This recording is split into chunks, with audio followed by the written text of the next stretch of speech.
Troopy time, get a load of this one. 4th month 1980 HJ45. 4th month means they've got like 4 months left before they go to a 47.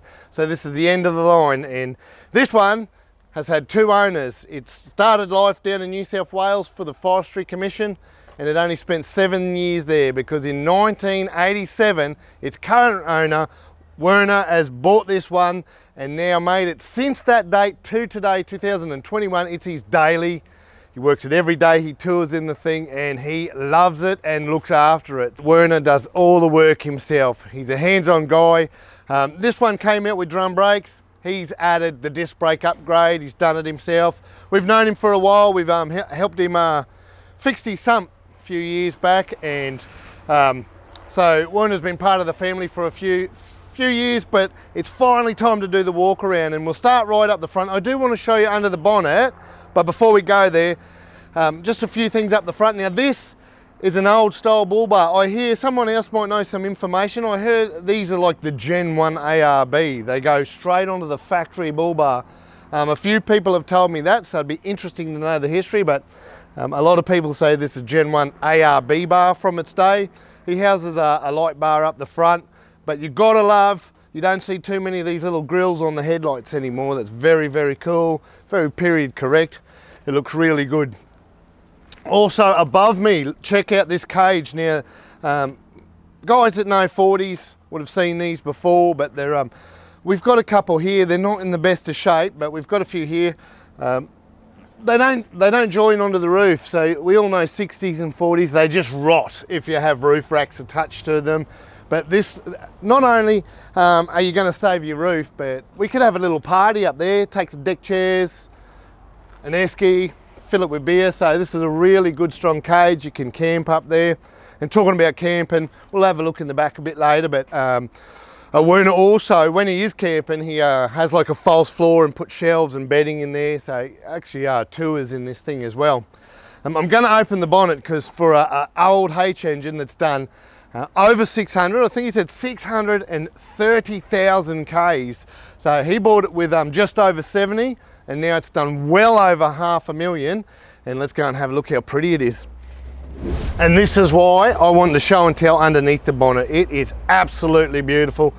It's like it's from its day. It hasn't been, there's a red arc system over there, and that's it. Everything else is the factory setup. And why it's so clean, I guess, is 50,000 ago, the engine was rebuilt. So you've got to think that it's done well over 500,000 before it's first rebuilt. And when you rebuild them, you paint them, but it's also done the ceramic coating of the extractors. Even the airbox is stunning. It's all just original. Some of this hasn't been painted, and it's just been well kept. The firewall, you can see the color orange. This is its color. They ordered, it's not something that you buy from the dealer. It was specifically ordered for the forestry. They would have ordered more than one, but they've ordered this color from Toyota. It was sent out this color.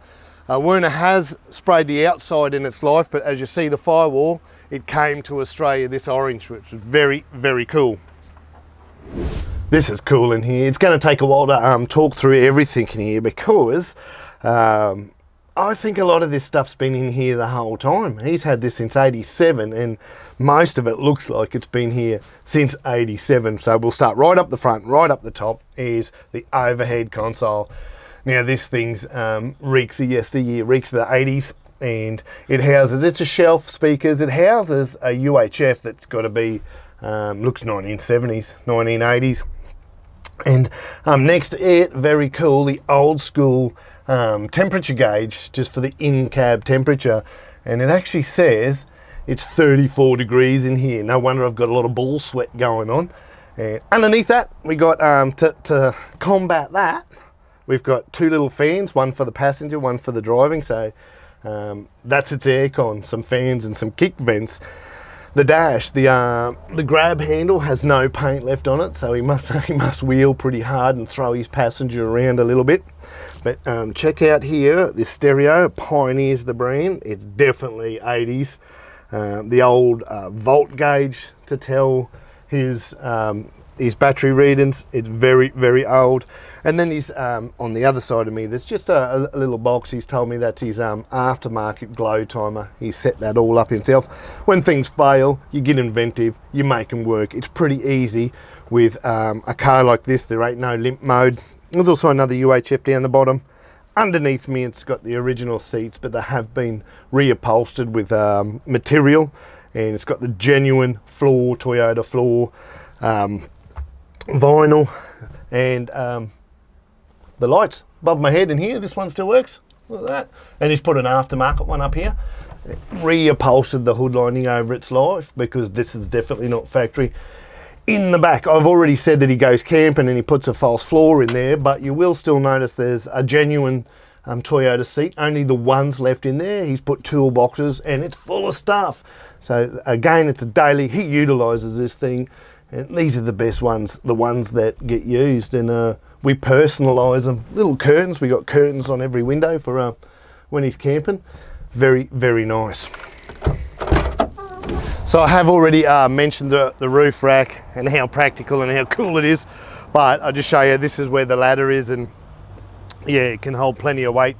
So it just makes climbing up there, you're not putting your boots all over the vehicle itself. Just a little bit of the detail on this one, you know, they make the effort to do the cutout for the exhaust.